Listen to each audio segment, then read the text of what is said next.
नमस्कार, स्वागत है आप सभी का शिक्षा सिटी के यूट्यूब चैनल में।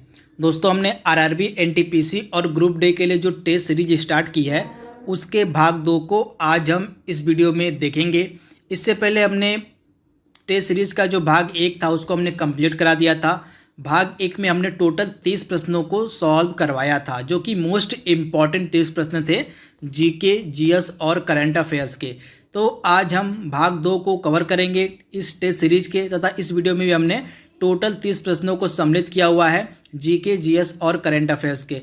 इन 30 प्रश्नों को आपको पूरे ईमानदारी से सॉल्व करना होता है तथा आपको प्रत्येक प्रश्न के लिए 4 से लेकर 5 सेकेंड तक का समय दिया जाता है उनको सॉल्व करने के लिए। तथा आप कमेंट बॉक्स में हमें ज़रूर बताया कीजिए कि आप इन 30 प्रश्नों में से कितना सही कर पा रहे हैं। यह जो टेस्ट सीरीज है पूरी तरह से आरआरबी, एनटीपीसी और ग्रुप डी के अभ्यर्थियों के लिए है। तो आइए टेस्ट सीरीज के भाग 2 को देख लेते हैं कि आज के दिन जो है टेस्ट सीरीज जो 2 है हमारी, इसमें हमने कौन कौन से 30 इंपॉर्टेंट प्रश्नों को सम्मिलित किया हुआ है। तो चलिए वीडियो को स्टार्ट करते हैं।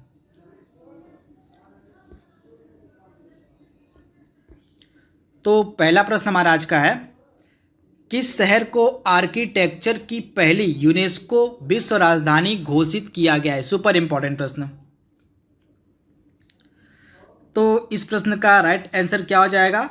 तो इसका राइट आंसर आपको मिलेगा ऑप्शन ए, यानी कि रियो डी जेनेरियो। यह ब्राज़ील का शहर, आप याद देखिएगा, जो रियो डी जेनेरियो है यह ब्राज़ील का शहर है जिसको यूनेस्को के द्वारा आर्किटेक्चर की पहली विश्व राजधानी घोषित किया गया है। तो आप इसे याद रखिएगा, साल 2020 की। तो इसे भी आप याद रखिएगा, यूनेस्को के द्वारा यह घोषणा की गई कि ब्राज़ील का जो शहर रियो डी जेनेरियो है यह साल 2020 के लिए वास्तुकला यानी कि आर्किटेक्चर की राजधानी रहेगा। तो आप इसे याद रखिएगा, यह मोस्ट इम्पॉर्टेंट प्रश्न करंट अफेयर्स का है।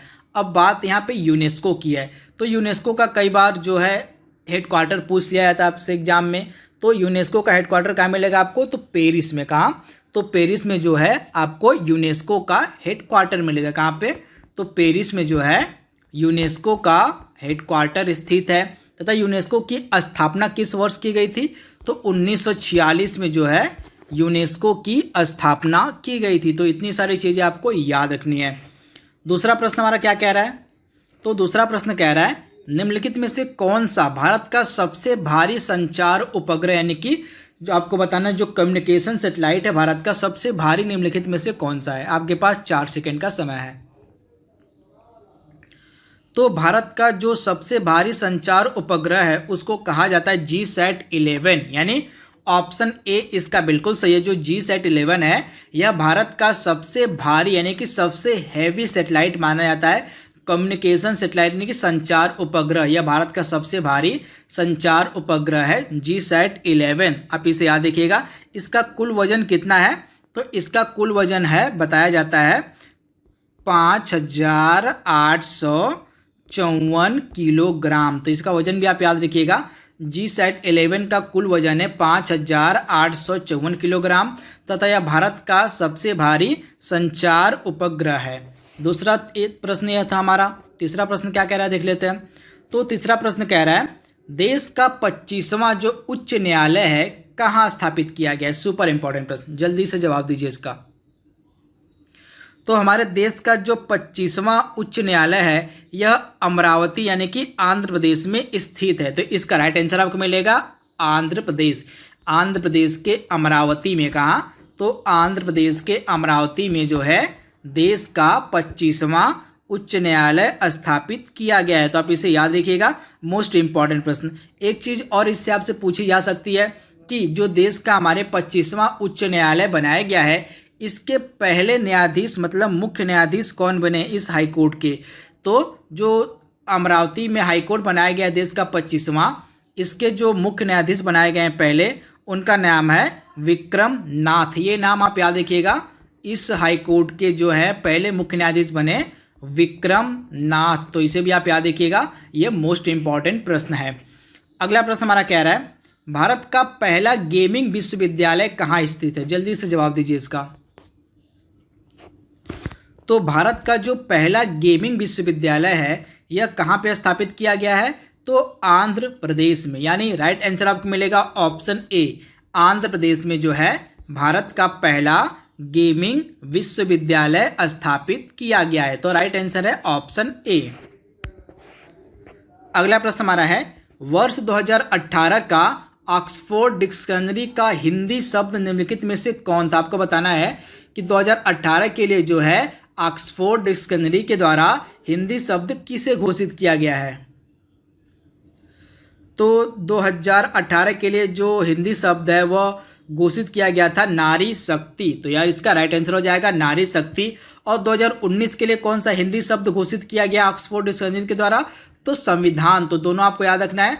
2019 की अगर बात हो तो इसका राइट आंसर हो जाएगा संविधान, और 2018 के लिए जो हिंदी शब्द घोषित किया गया था ऑक्सफोर्ड के द्वारा वह था नारी शक्ति। तो दोनों आपको याद रखना है, 2018 के नारी शक्ति और हाल ही में 2019 के लिए संविधान को हिंदी शब्द घोषित किया गया था ऑक्सफोर्ड के द्वारा। तो इसे दोनों आपको याद रखना है। अगला प्रश्न क्या है, भारत सरकार द्वारा लॉन्च किए गए 20 रुपए के सिक्के का आकार क्या है। जल्दी से जवाब दीजिए इसका। तो हाल ही में जो भारत सरकार के द्वारा 20 रुपए का नया सिक्का, नया कॉइन जारी किया गया है, इसका आकार किस प्रकार का है। तो इसका आकार है 12 कोना, यानी ऑप्शन बी इसका बिल्कुल सही हो जाएगा, 12 कोना। तो इसे आप याद रखिएगा, जो नया 20 रुपए का सिक्का जारी किया गया है इसका आकार किस प्रकार का है, तो 12 कोना। तो आप इसे याद रखिएगा, राइट आंसर हो जाएगा ऑप्शन बी। चलिए अगले प्रश्न की तरफ बढ़ते हैं हम। तो अगला प्रश्न हमारा क्या कह रहा है, निम्न में से किसने भारत की पहली जैव ईंधन उड़ान भरी। आपको बताना है निम्नलिखित में से कौन सी एयरलाइंस है जिसके द्वारा भारत की पहली जैव ईंधन उड़ान भरी गई है। मोस्ट इंपॉर्टेंट प्रश्न। तो भारत की जो पहली जैव ईंधन संचालित विमान है वह देहरादून से दिल्ली उड़ी थी, तथा इस विमान का क्या नाम है, तो स्पाइस जेट। तो आप इसे याद देखिएगा, भारत की जो पहली जैव ईंधन उड़ान भरने वाली एयरलाइंस है वह है स्पाइस जेट। इसने कहाँ से कहाँ तक उड़ान भरी थी, यह भी इंपॉर्टेंट आपके लिए है। तो देहरादून से दिल्ली, कहाँ से, तो देहरादून से दिल्ली तक इसने उड़ान भरी थी स्पाइस जेट ने। तो इसे आप याद रखिएगा, यह मोस्ट इंपॉर्टेंट प्रश्न है। अगला प्रश्न हमारा क्या कह रहा है, भीमबेटका रॉक शेल्टर यानी कि भीमबेटका की गुफाएं आपको बताना है किस राज्य में स्थित है। जल्दी से जवाब दीजिए।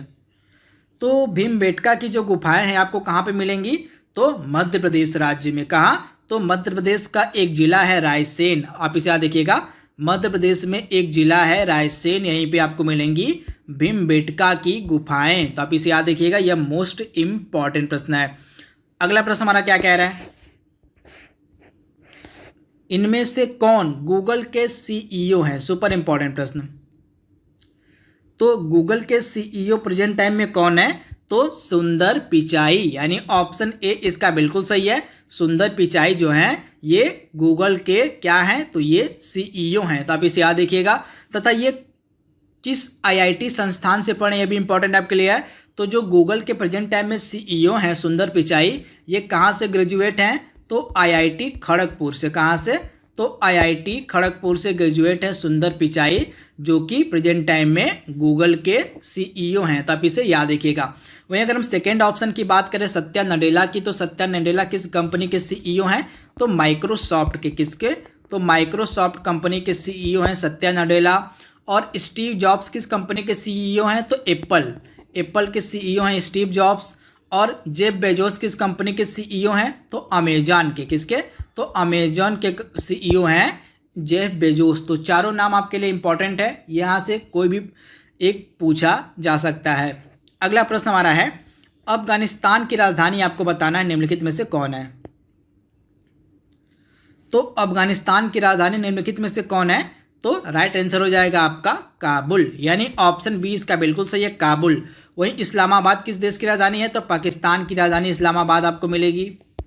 और अबू धाबी किस देश की राजधानी है, तो अबू धाबी है संयुक्त अरब अमीरात, जिसको शॉर्ट फॉर्म में हम यूएई कहते हैं। यूएई की राजधानी आपको मिलेगी अबू धाबी। और तेहरान किस देश की राजधानी है, तो ईरान देश की राजधानी है तेहरान। तो इतनी सारी चीज़ें आपको याद रखनी है। अगला प्रश्न हमारा है, भूटान की मुद्रा को क्या कहा जाता है। सुपर इंपॉर्टेंट प्रश्न। तो भूटान देश की मुद्रा क्या है, तो भूटान की मुद्रा को हम कहते हैं नगुल ट्रम, यानी ऑप्शन ए इसका बिल्कुल सही है। भूटान की मुद्रा को कहा जाता है नगुल ट्रम। आप इसे याद रखिएगा।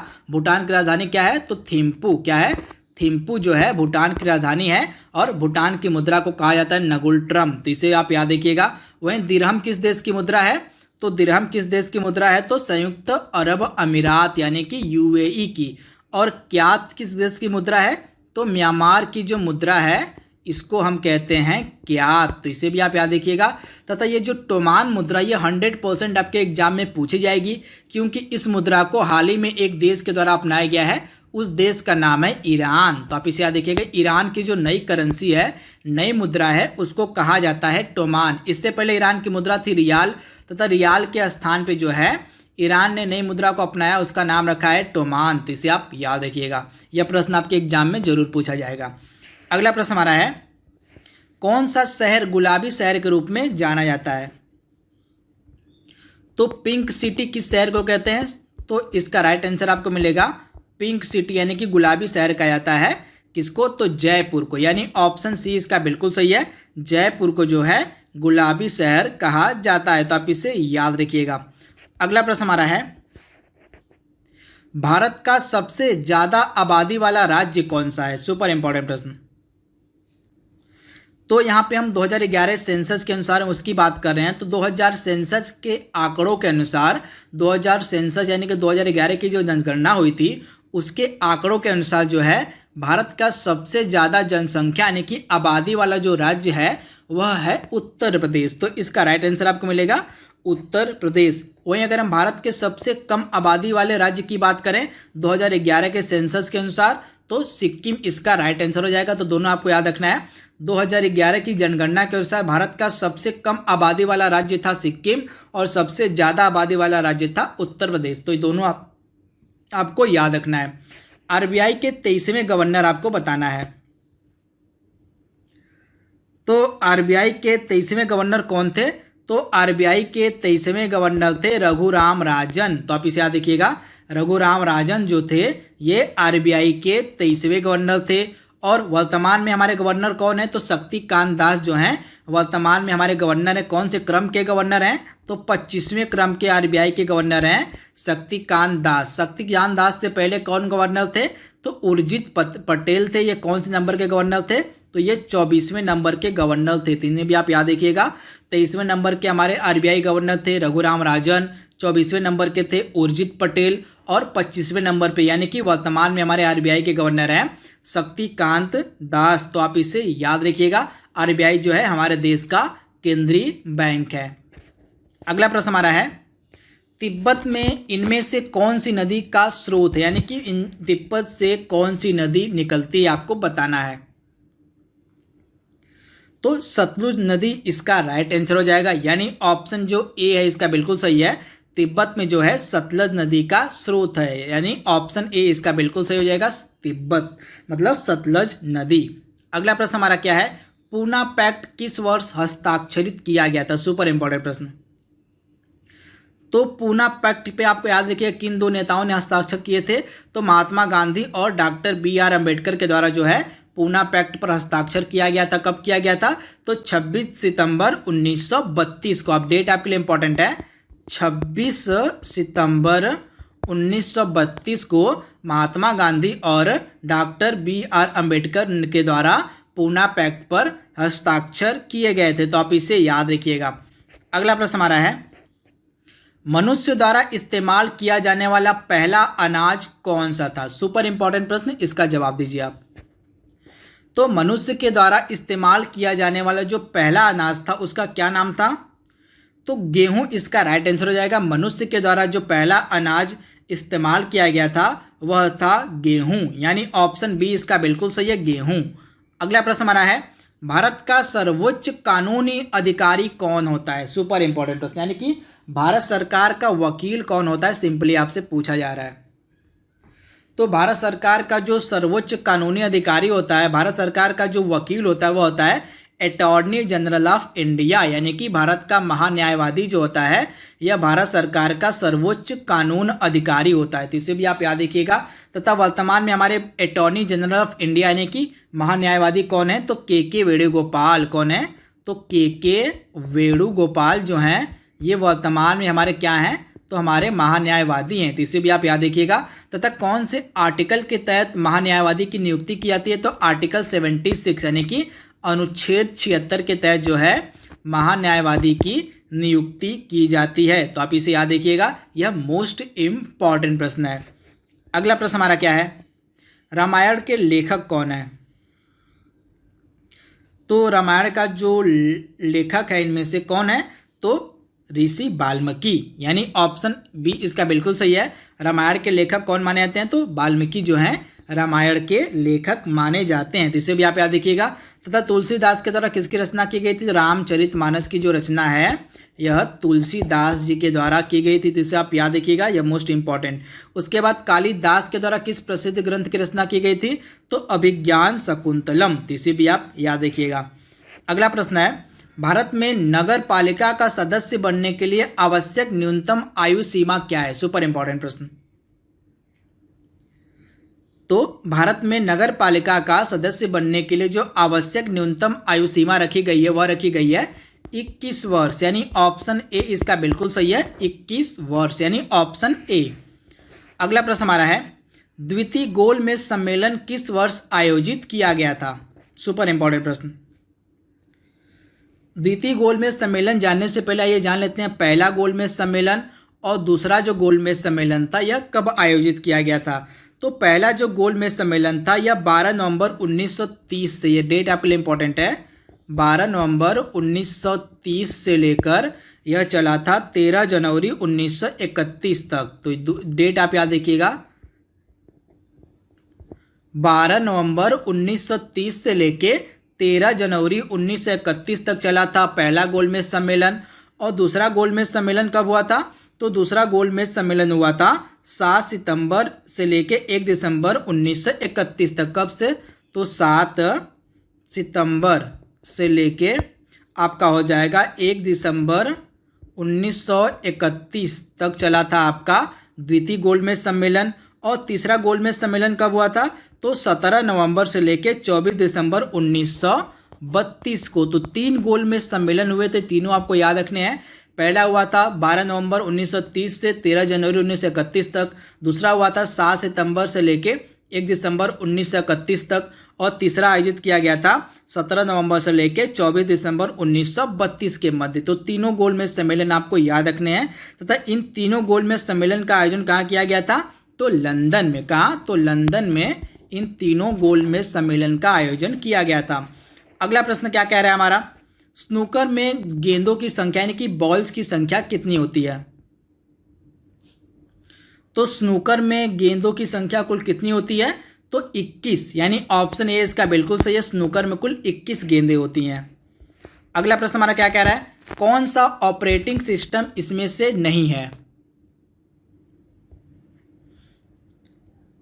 तो इसमें से कौन सा ऑपरेटिंग सिस्टम नहीं है, तो कहाँ, तो हाँ ये प्रश्न है। तो हमारा इसमें से कौन सा ऑपरेटिंग सिस्टम नहीं है, तो इसमें से ऑपरेटिंग सिस्टम नहीं है बेसिक, यानी ऑप्शन सी इसका बिल्कुल सही हो जाएगा।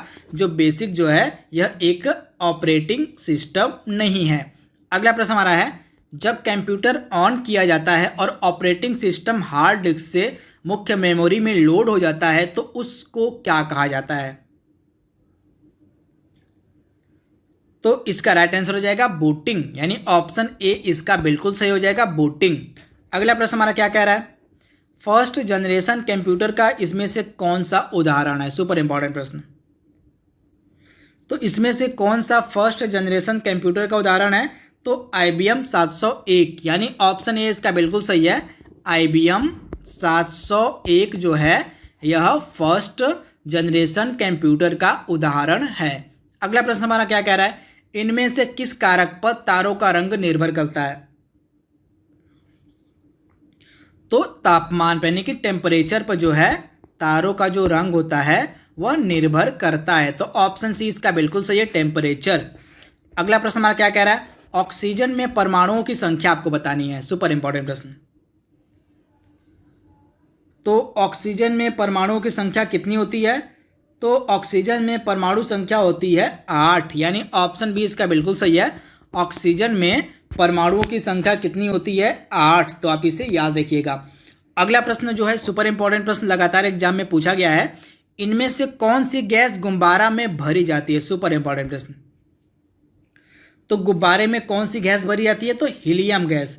तो इसे आप याद रखिएगा, हीलियम गैस जो है यह गुब्बारे में भरी जाती है। तो ऑप्शन डी इसका बिल्कुल सही है। अगला प्रश्न हमारा क्या कह रहा है? नमक का रासायनिक सूत्र क्या है? हेलो फ्रेंड्स, जैसा कि मैं आपको रोज़ प्रमोशनल वीडियोस में बता रहा हूँ कि अनअकैडमी के सब्सक्रिप्शन जो हैं वो महंगे होने वाले हैं। तो मैं यही आपसे कहूँगा कि अगर आप सब्सक्रिप्शन लेने के मूड में हैं, अगर आप सब्सक्रिप्शन लेने के लिए प्रिपेयर्ड हैं, जो कि आपके ग्रुप डी के भी एग्जामिनेशंस हैं प्लस एसएससी के एग्जामिनेशंस हैं आपके, तो ज़रूर आप एसएससी कैटेगरी में जाके सब्सक्रिप्शन ले सकते हैं, जहाँ कि आप देख रहे हैं कि प्राइसेस जो है जल्दी बढ़ने वाले हैं और प्लस अभी आपको एक्स्ट्रा डिस्काउंट्स भी चल रहा है जिसके बारे में हम बताएंगे। तो जल्दी से सब्सक्रिप्शन ले लीजिए। बेनिफिट्स क्या क्या मिलेंगे कि आपको डाउट क्लियरिंग सेशंस को प्रायोरिटीज़ दी गई हैं, वो आपको मिल जाएंगे, लाइव सेशंस मिल जाएंगे, लाइव क्लासेस मिल जाएंगे, इंटरेक्टिव क्लासेस जिसमें मेरी भी क्लासेस दिखती हैं। कोड यूज़ करना पड़ेगा आपको wimlace@14, ठीक है। wimlace@14 जैसे ही कोड यूज़ करेंगे तो आपको क्या होगा, यहाँ पे 20% ऑफ अभी मिल जाएगा, प्लस अप टू 10% तक ऑफ जो है वो कॉइन से भी मिल जाएगा। तो अप्रॉक्स 20 to 30% तक ऑफ पा सकते हैं। तो जल्दी ही प्राइजेस बढ़ने वाले हैं। मैं आपसे यही कहूँगा जल्दी से सब्सक्रिप्शन ले ले, ताकि ज़्यादा से ज़्यादा क्लासेस का और कम पैसे में आप इसका फ़ायदा उठा सकें। प्लस अभी देखिए मैंने बताया कि 29 जुलाई तक अगर आप सब्सक्रिप्शन लेते हैं तो 20% का आपको ऑफ भी मिल जाएगा, डिस्काउंट भी मिल जाएगा। कोड या क्या यूज़ करना है? कोड वही यूज़ करना है, VIMLESH, ठीक है, wimlace@14। इस कोड को यूज़ करके आप सब्सक्रिप्शंस में ऑफ पा सकते हैं। ध्यान रखिएगा, wimlace@14 कोड को यूज़ करके आप सब्सक्रिप्शन में 20% का ऑफ पा सकते हैं और प्राइजेस आपके जो बढ़ने वाले हैं उससे भी आपको रियायत मिल सकती है। तो उम्मीद करता हूं दोस्तों आप जल्दी से सब्सक्रिप्शन ले लेंगे। अगर आप उसके इंटरेस्टेड होंगे तो जरूर सब्सक्रिप्शन ले लेंगे। Thank you so much. चलिए मिलते हैं हम आपको लाइव क्लास में।